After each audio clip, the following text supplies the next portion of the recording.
this idea of salespeople selling goods or services, right? But a challenge a lot of salespeople run into is they don't actually believe that the good they sell is good or the service they sell serves people. You're listening to the Faith and Work Podcast, where we explore ways to serve God and others in our daily work to bring life and hope to workplaces and cities. Hey, Faith and Work Podcast listeners, thanks for listening today. You're going to hear an episode that we released a couple years ago with Ben Nussbaum. Ben talks about his work as a person who's in sales and what it means to be a person defined by your quota. And one of the reasons we're replaying this is, first, it's one of our most popular episodes of all time. Second, Ben does an incredible job thinking theologically and having some vision about how to work through this very real thing about being your number and how work can easily define you. But third, Ben is also one of our speakers at Business for the Common Good 2026, which is our 10th annual event for Business for the Common Good. So we just thought this was an appropriate time to play it. We hope that you'll check out that conference and even sign up to come, especially if you're on the Front Range. You can go to denverinstitute.org to learn more about that. So without any further intro, here is one of our most popular episodes with Ben Nussbaum.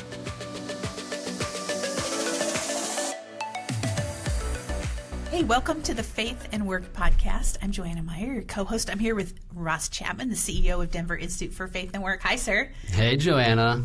Gosh, it is a busy season right now. We're weeks away from the annual Women Work and Calling event. We're anticipating 1,000 guests. That event has grown 300%. Just say that again. That's amazing. 1,000 guests. It's amazing. But it's also Q4, which I know is a high-pressure season for you. Like, what's going on for you in the next few weeks? Yeah, fourth quarter in the nonprofit world is the time when you get to go hang out with donors and ask them if they'd like to see Denver Institute be part of their philanthropy strategy. And a lot of nonprofits are doing that.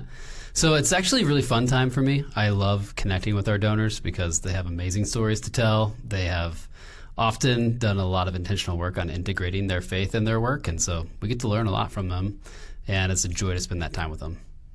But there's also the pressure of hey, we have end of year coming. We want to hit our budget goals, and we have to have a strong fourth quarter to do that.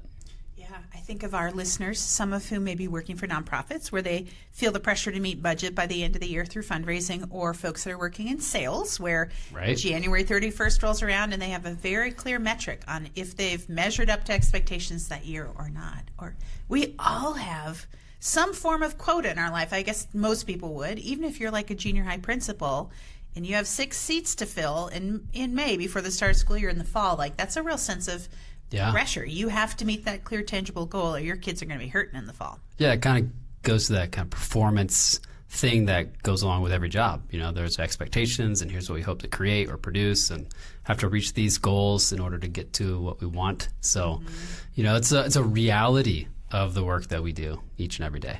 And some folks live with the pressure of that number over their head. Like, you wake up in the morning and you know what you have to meet. So we actually wanted to talk about that theme in this episode of the podcast. Like, how do we trust God? How does he form and shape our souls when we're battling those performance pressures of quotas and metrics? That's right. And it's a really great conversation today. Joanna has found an incredible guest for us, and we have already heard the conversation, and it is one that you really don't want to miss. Yeah, it is a rich conversation with our guest today. I'm thrilled that our audience gets to hear it. Why don't you tell us a little bit more about Ben Nussbaum?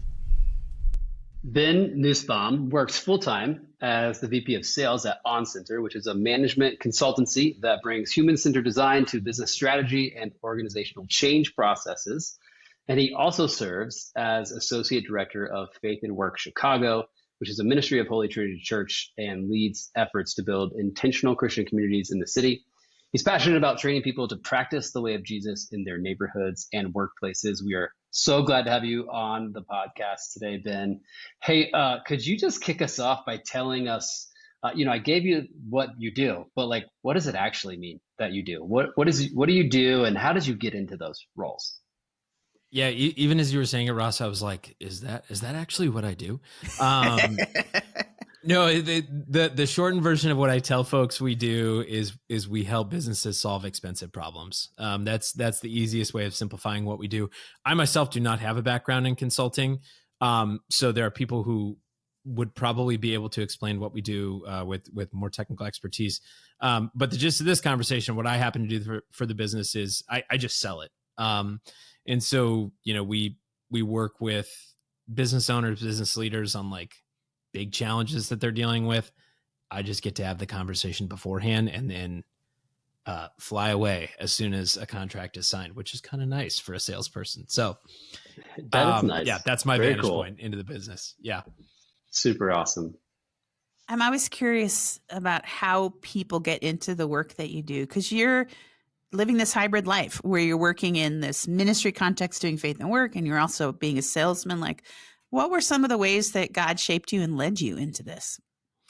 Yeah. So, I mean, Ross knows a little bit of my story, and Joanna, you might, but I never intended on working full-time in the marketplace. Like, that was not my goal. Like I said earlier, that was not on my professional bingo card when I was, 22. My hope or my thought as I planned it was to work in full-time pastoral ministry. And so I studied theology for my undergraduate degree. I planned on going to seminary and have had not one, but two different seminary stints in trying to finish out an MDiv. And so I planned for most of my 20s as if I was going to be in full-time ministry, and the Lord along the way just seemed to open doors, or maybe even you could say like change the shape of my calling in saying like, hey, maybe the marketplace is actually a place I am calling you to, and you might spend a good chunk of your career in. So I really got into sales. Everybody says they get into sales by accident. I got into sales pretty intentionally in the sense that I had loans from undergrad that I had not paid. And I was like, what's a way you can make a decent chunk of change rather quickly? People say sales is a good way to do that. And from there, it was just a process of figuring out what I could sell such that someone would hire me to do it. And so that was, around the time I was 23. I got a job in software, which we can get into in a second. But that's really where I cut my teeth in sales, was working in tech for a couple of different companies for about like 5 or 6 years before getting into what I sell now, which is really like I sell people and consulting teams. That is really cool. I one of the reasons we wanted to have you on the podcast is, one, we really like you, Ben, and you're kind of like doing some peer work. I like you guys in Chicago, too. Yes, absolutely.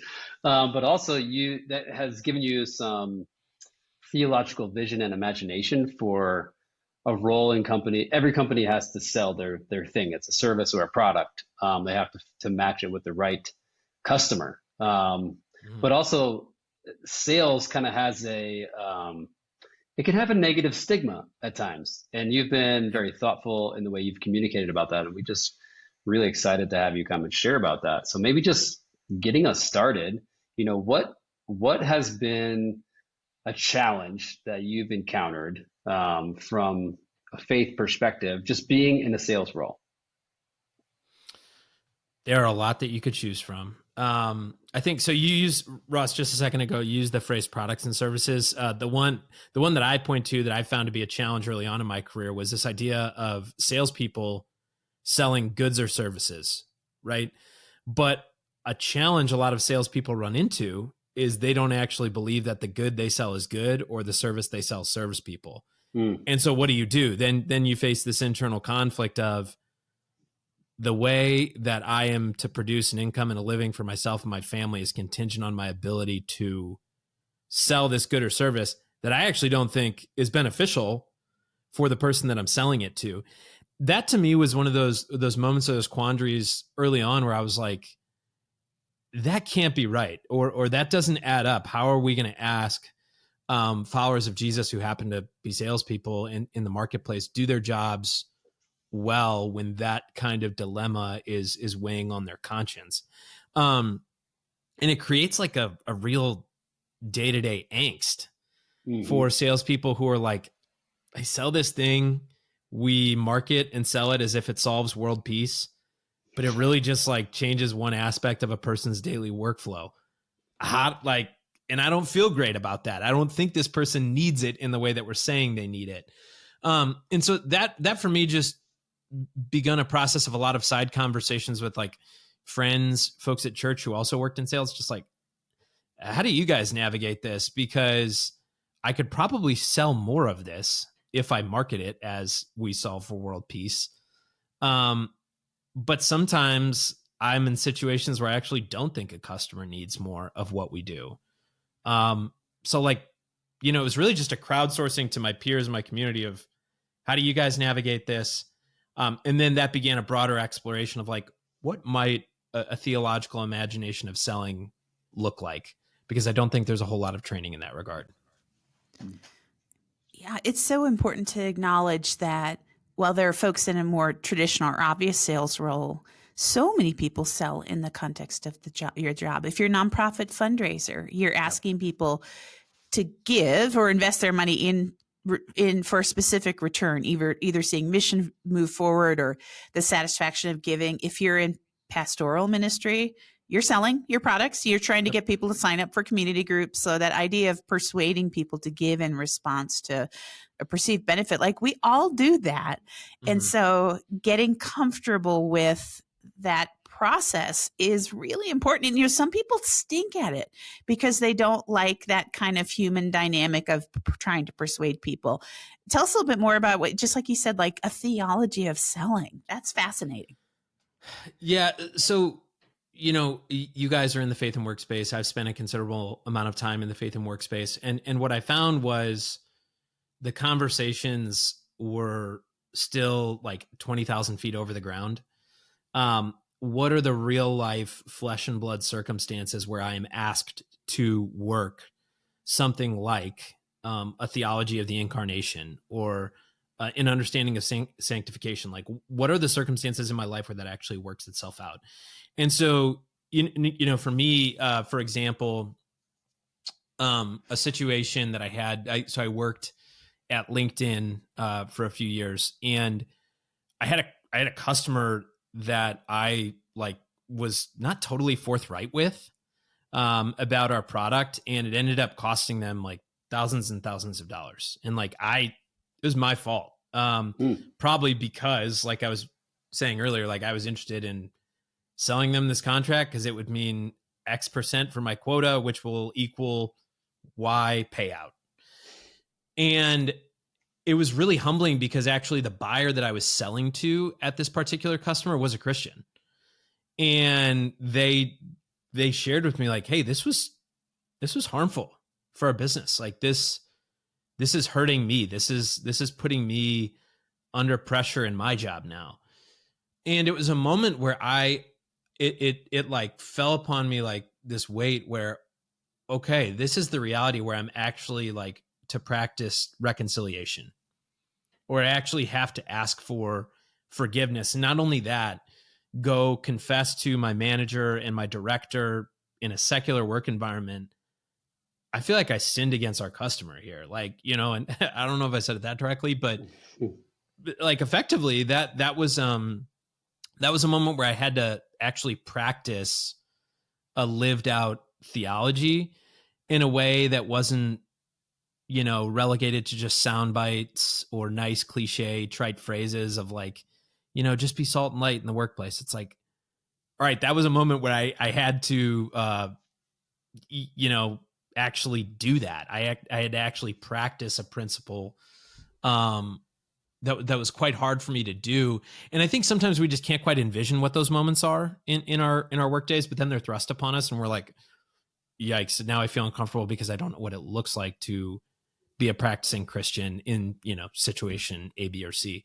So, I mean, there are countless different examples, but for me, it was just like by default, I had to figure out a way to match what I had spent so much time studying in school, and at that time was still studying to do with an MDiv, which was like thinking through concepts and theories and distill that down to a very practical level of like, yeah, but now I have a brother who's a paying customer telling me that I've like, sharing with me, I've sinned against him. I can't necessarily just live in this bifurcated, sacred secular reality that we all talk about and all know about anymore.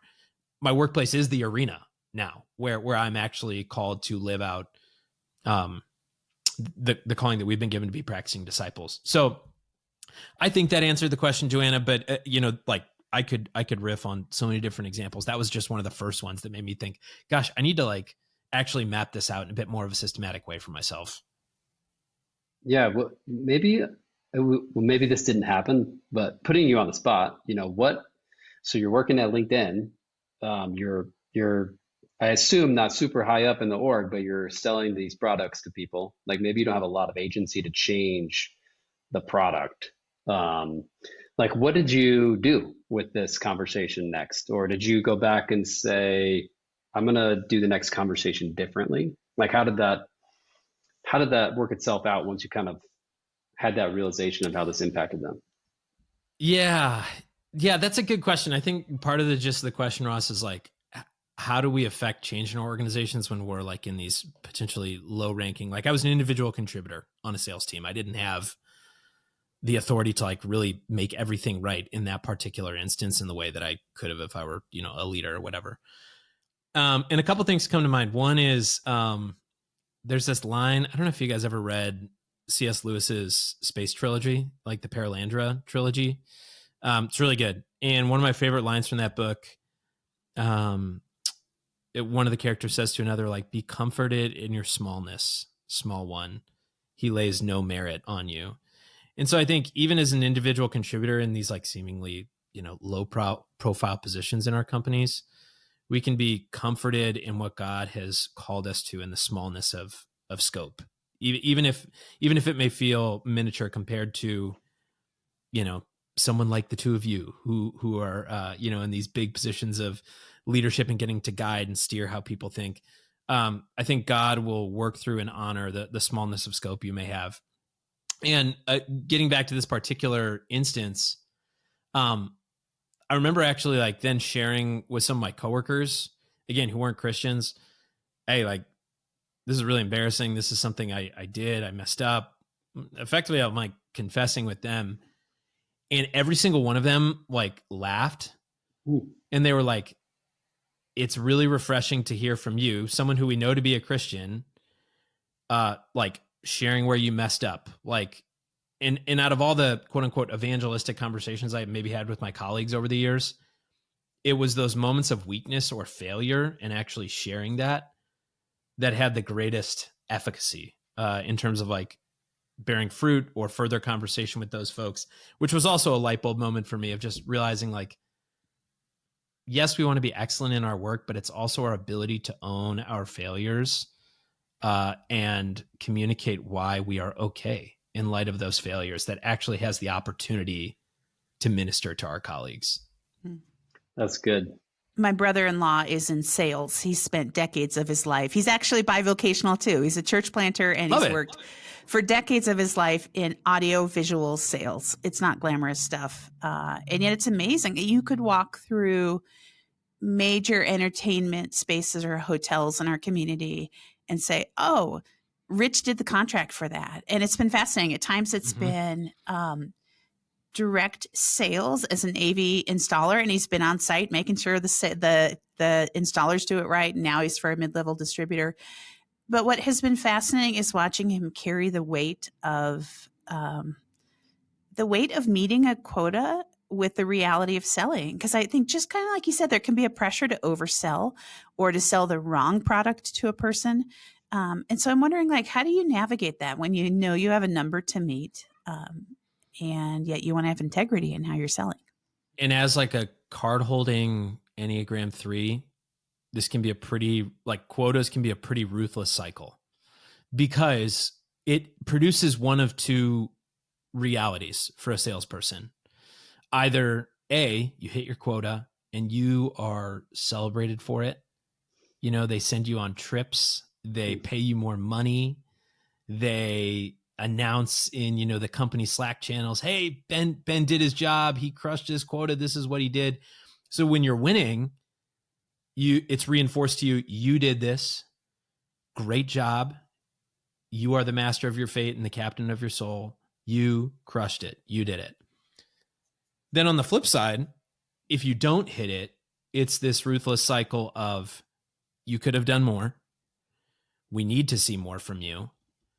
And there are consequences because you didn't hit the bar of what we have asked for, what we deem as enough. And so then that leads to, makes sense, inherent feelings of self-loathing and self-doubt and frustration. And so salespeople are perpetually living in one of those two realities, like, which maybe, if there are any pastors or spiritual leaders listening to this, like for the folks in your communities that you disciple who work in sales, that is the daily reality that they live in. Either the highs are high and I think I'm awesome, or the lows are low and I think I suck. It's very hard to find equilibrium or middle ground as a disciple. And that's where I think actually the gospel is like such a balm for the salesperson, because the gospel says you are not near. I think this is a Tim Keller quote, but you're not nearly as good as you think. You're also not nearly as bad as you think, or some version of that quote. And I think what the gospel does is it actually secures a reality on our behalf. Like we don't have to do anything. And that's a really hard story to end well on the day-to-day level when you're still tasked with, but I still have to hit this number. And actually there are people, if you have a family or, folks you support in ministry who depend on your ability to perform or not perform, that is a lot of pressure. And so I think what the encouragement I would give for folks is, at a certain point, the platitudes that we know to be true and believe in Scripture have to become enfleshed. So for example, let's say I'm way behind on my quota and I've got 2 weeks to go, and I'm like, Lord, I don't know how I'm going to get there. 1 Peter 5, cast all of your anxieties on him because he cares for you. We actually have to do that. We have to physically, metaphorically cast our anxieties on him in those moments as our first act. And then, get to work. Maybe, because you want to honor your leadership and the role that they've given you. You've probably got more calls to make, or you've got more emails to send. But first and foremost, we have to practice those principles that we cognitively know to be true, but in the heat of a moment, we so often, throw out the window and forget to practice, take my yoke upon you. For my yoke is easy and my burden is light. That doesn't just have to be a nice sing-songy thing that we think. You can actually do that in the moment. You can go to the Lord and you're like, God, I just had a really difficult conversation with a manager where I'm not measuring up. I need you to remind me, Zephaniah 3, neither do I accuse you. I will clothe you with pure vestments. There's a Ray Ortlund sermon where he says, and this was a real ministry to me when I was selling in software. He says, who among us doesn't need a non-accusing place to stand and be safe? And that's the kind of environment that the gospel creates for us, is a non-accusing place to stand and be safe.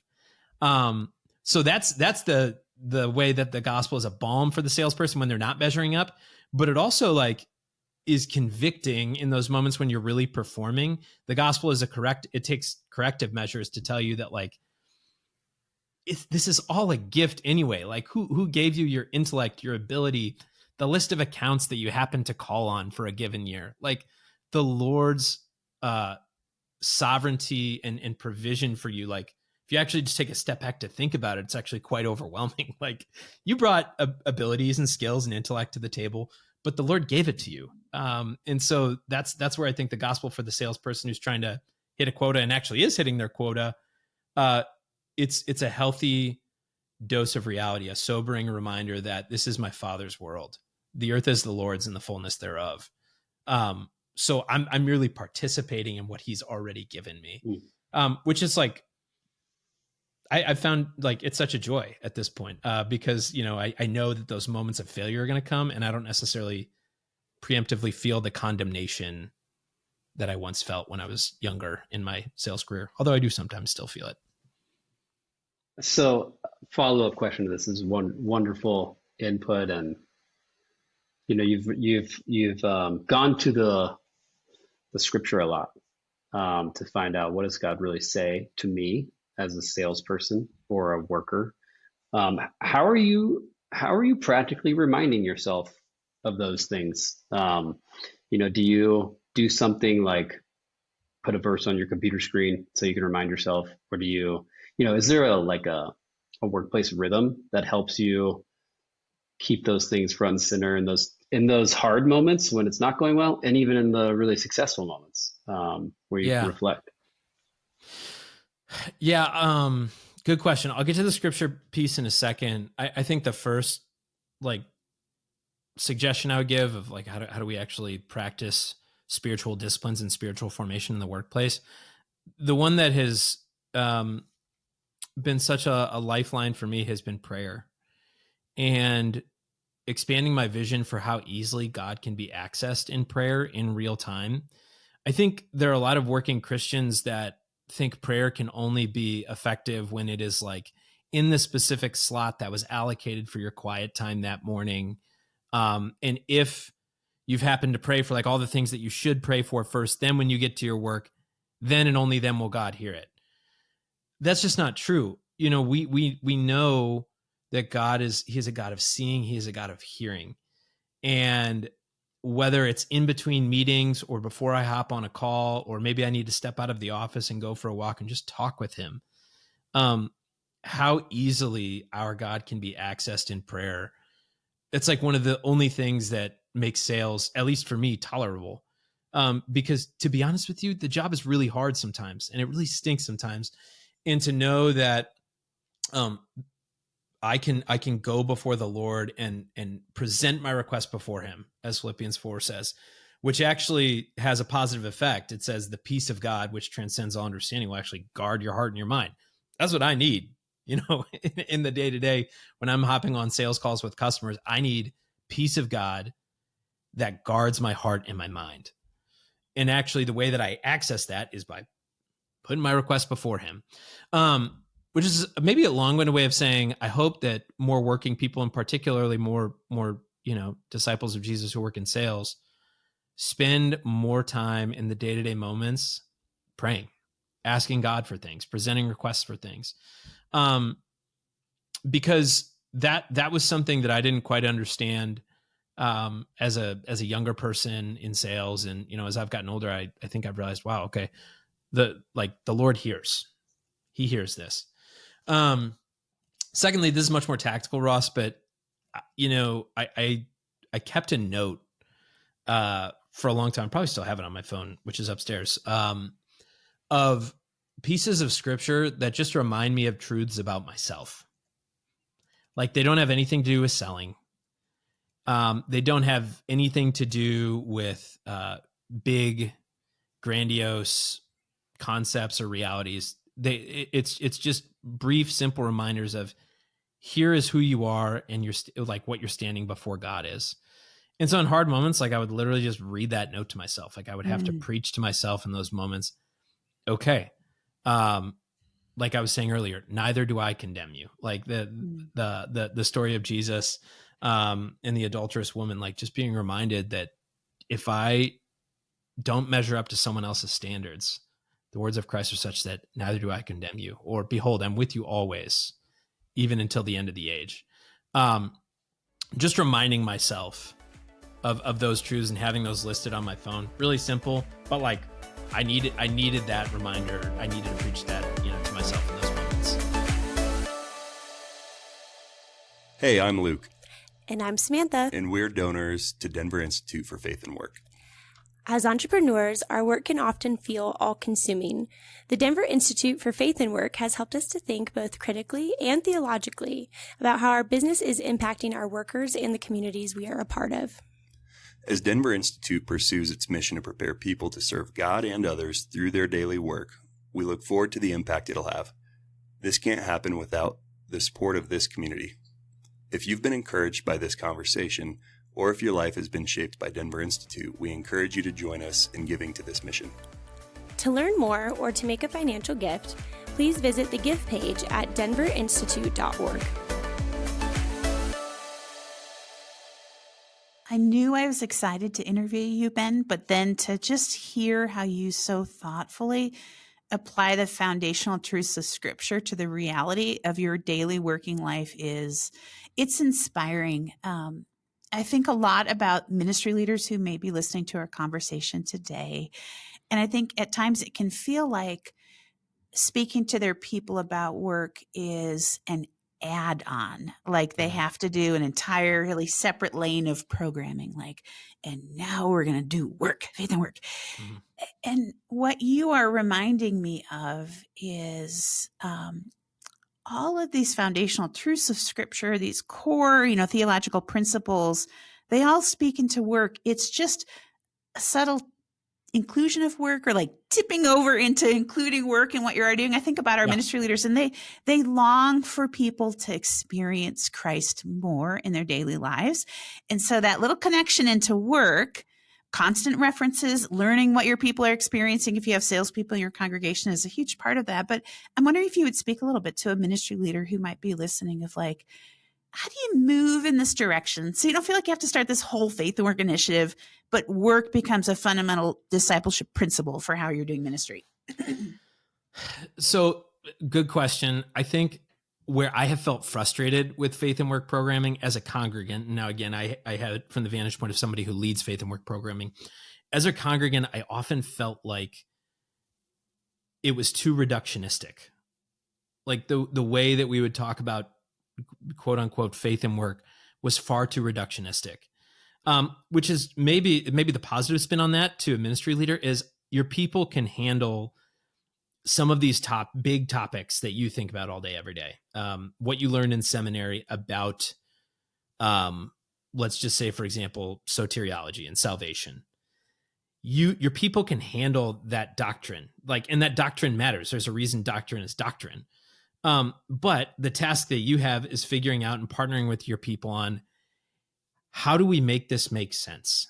Like I've said this to Ross before, and so he'll probably laugh, but one of the challenges I always had with seminary was we never figured out how to land the plane in class. So like we're flying, we're 30,000 feet up in the sky. It's great. We're talking about really interesting niche concepts. And I'd be sitting there in class just like, yes, but like, how does this burst forth into someone's everyday life and add color and beauty and meaning and purpose to whatever it is that they do? And so I think sometimes with faith and work programming, ministry leaders can say, well, systematic theology just seems a little bit too stale and boring. And it does take work to figure out how to translate that into someone's everyday reality, like sales. So we'll just throw it out the window and we'll just do something like create business affinity groups. But I don't think that necessarily scratches the itch for what people are looking for either. People want to know, what does the cross mean for me, the accountant? Like, what does the resurrection mean for me, the lawyer? And I think it's our responsibility, or the ministry leader's responsibility and the congregant's responsibility to indwell the story that we are all called to live out. And that's why, like, sometimes here in Chicago, like Melissa and I grimace a little bit at the title Faith and Work, because we're like, well, we're really just talking about discipleship. Faith and work is maybe in and of itself too reductionistic of a category. And so encouraging people to think that here's a simple suggestion I would give to the ministry leader, encouraging your people to remember that their workplace is the place where discipleship is lived out. And so, because your people are making all sorts of, they're doing like discipleship gymnastics oftentimes in thinking like, oh, well, this aspect of what the Beatitudes are calling us to doesn't necessarily apply to how I send emails to customers. It's like, well, yes, it does. Yeah, yes, it does. Like what Christ has to say to us when he says, blessed are the meek, for they shall inherit the earth. That has to mean something for the way that we send emails, the way that we do someone's taxes, the way that we defend someone in court, the way that we script a cold call, whatever it is, right? It's our responsibility. This is what it means to be image bearers, to live out that reality or that story. And so I think I'm giving you a lot of different answers, Joanna, but I think the encouragement I would give is do not be so reductionistic. Your people actually, they want more, they need more. That's really great, Ben. Well said, and great to hear it from you, who's thinking about it this way and is living it out. But also, I was curious if you might have some advice for managers of people who are in sales. So think about our audience who is managing people who they're actually setting the quotas. They're helping the person grow and develop and holding them accountable. Just as somebody who's been given quotas and been reflecting on how that's formed you in that particular, what wisdom or advice might you have for the Christian manager of people in sales? So this one's tough because I've only managed people once in my career. So this is the one that I've practiced the least, I would say. But I think this is probably like just the other side of what I was saying earlier, seeing the role that you have as an opportunity to show someone that non-accusing place to stand and be safe. Showing someone what a reality of no condemnation actually means. So for example, let's say you're a manager that's tasked with giving like a tough performance review. What do we need to embody as disciples in delivering that hard news? Well, we need to be truth tellers. We need to make sure that whatever it is that we need to communicate to that person is done so clearly, with honesty, with openness. But we also need to remind them, and this is something actually I had a manager, sort of like a mentor who was a Christian, who did this quite well. We need to remind those folks that, we're giving that hard performance review to, hey, and this does not define who you are as a person. We're asking you to improve, to grow, to do better in your role. But I want to remind you, as a person, you have roommates who love you. You have a spouse who really cares about you. You have kids who you are tasked with parenting and caring for, and you do that really well. Like, it's just, it seems simple. It seems like just being a human, but I think being reminded of that reality that you are not defined by how you perform in this job. That is one aspect of your life, and something that, I have the responsibility of calling you to in terms of like raising your ability level or improving or whatever it is, right? But I also want to remind you that, like, I, as your manager, I, as your leader, do not view you as only this. I value who you are as a person and what you bring to the table. So one formative experience I had in this regard, the first sales job I ever worked in, it was like an entry-level sales role. We had a team of like 10 folks who did cold calls.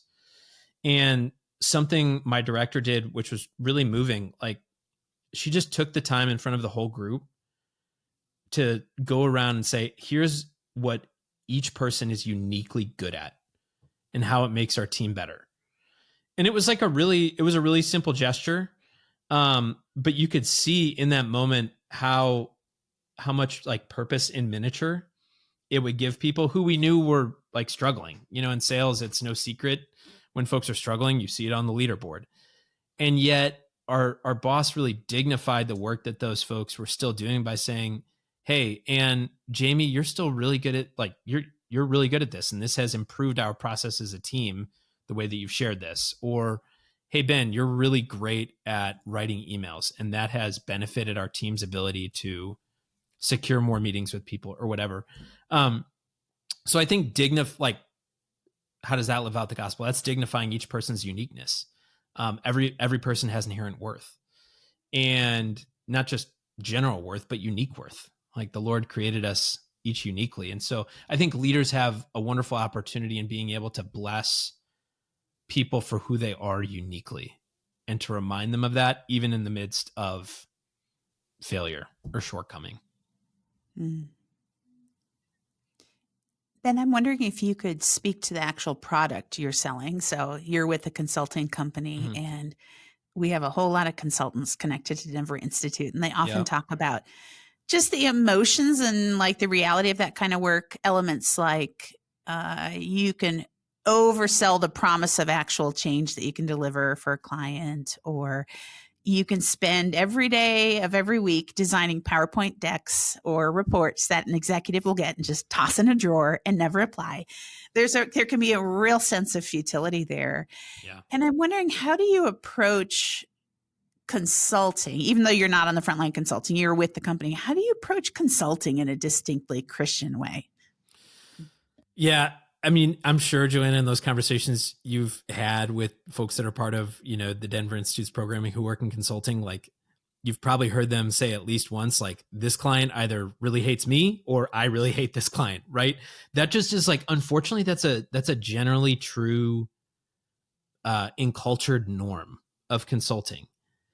And I don't know why, because going back to the conversation about goods and services, consulting it's a service that should serve people, not lead to animosity or strife or bitterness, right?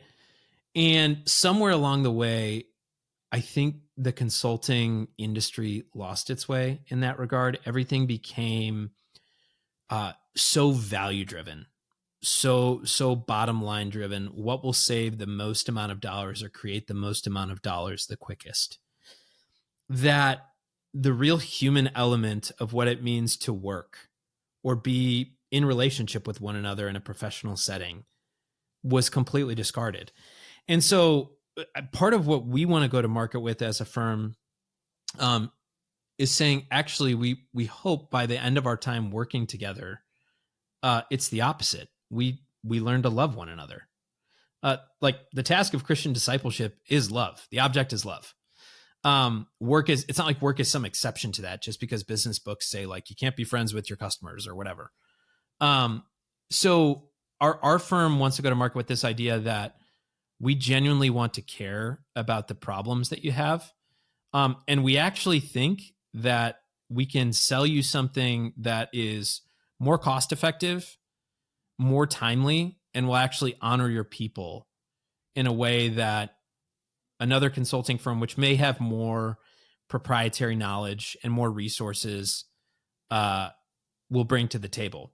And so we are kind of like positioning ourselves against a lot of those big consulting firms, which, the model, and this is broad brushstrokes, but the model is generally, we want to sell you a long project that will allow us to find more problems for a lot of money.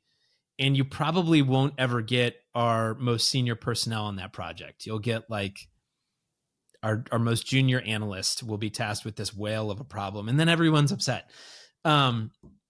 Our hope is that we can practice like what Romans 12 calls us to. Like, can we outdo one another in showing honor, actually, with our clients? And so what that means in real time is like, all right, let's say we scope out a 6-week project, but because we had delays on our end, or because we didn't get something right away, if the project's not done in 6 weeks, we're going to stay on and we're not going to charge you more. And if anybody who's listening to this podcast does business with us, that's just true. Because that's what we think it means to honor that company and the hard challenge that they're trying to solve for. Our aim is not make more money. One of the things that we talk about is we want to bless our economic neighborhood. And I think a lot of the time we think about loving your neighbor, like we think about our physical neighbors, as we should. But as working professionals, like we live in an economic neighborhood.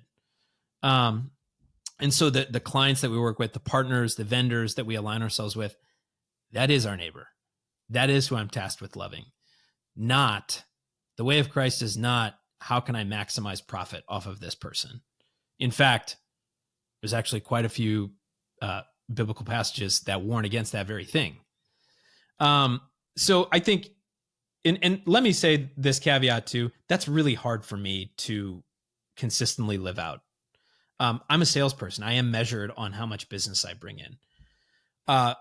So I don't want to sit here and say, hey, this is really easy to do. It's really hard to do. But I think that's when it starts to click for disciples, why the way of the cross is difficult, right? Like it's a micro dying to self in prioritizing delivering something to a client, even if it costs my team something, just to make sure we honor our word, we honor their moment in time, and we get it right. That's, like, I don't think it's a stretch of the theological imagination to say that is part of what it means to die to self or to take up one's cross, right? And so I think it's those ways that we, as employees of OnCenter, we want to form ourselves as disciples, to remember and believe and proclaim the story that, like, our working lives are not about maximizing profit. They're just not.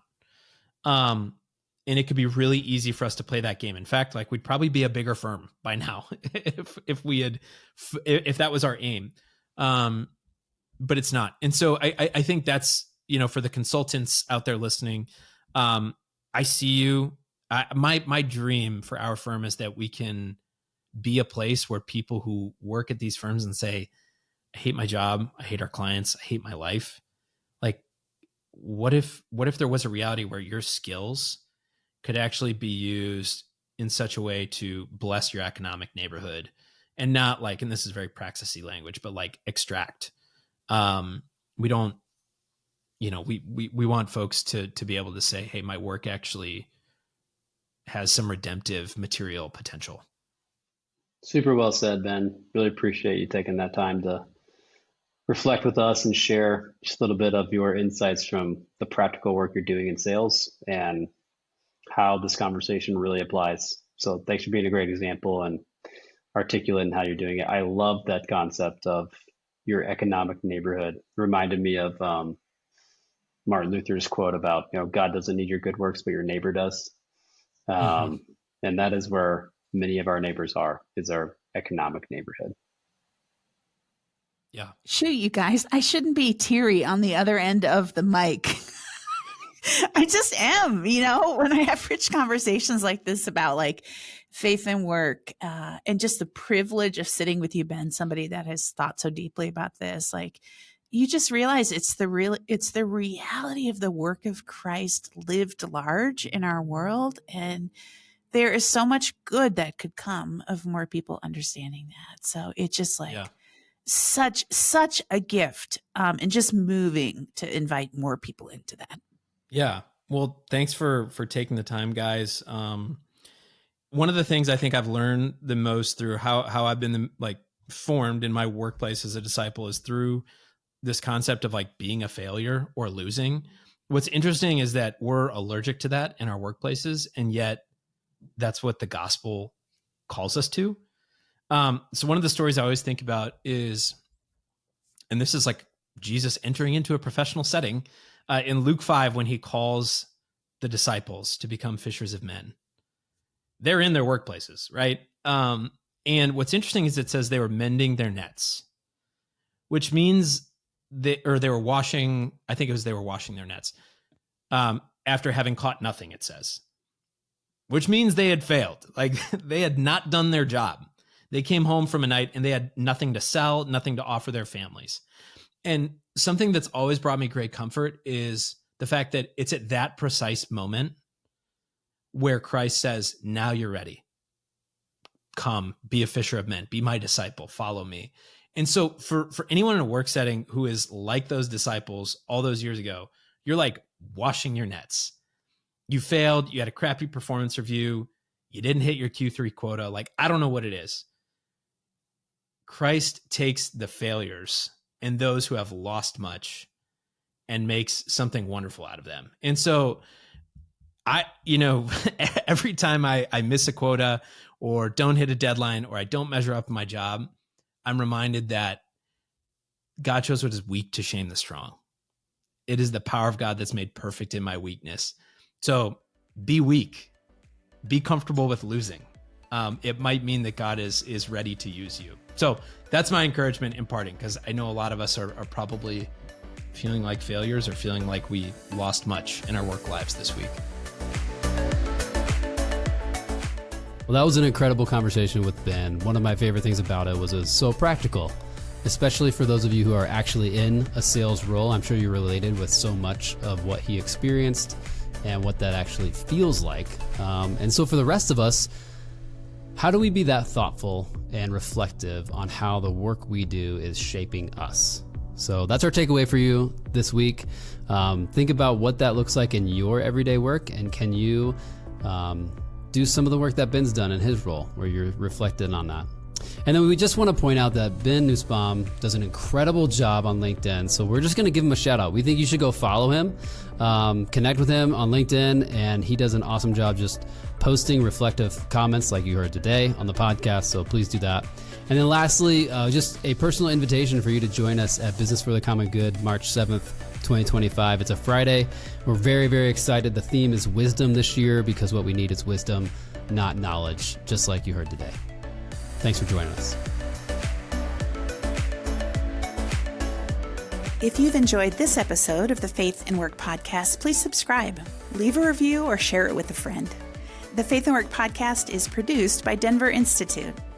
We believe that when Christians work faithfully, the world will taste the hope and life that Jesus provides. To learn more or to make a financial contribution, visit denverinstitute.org.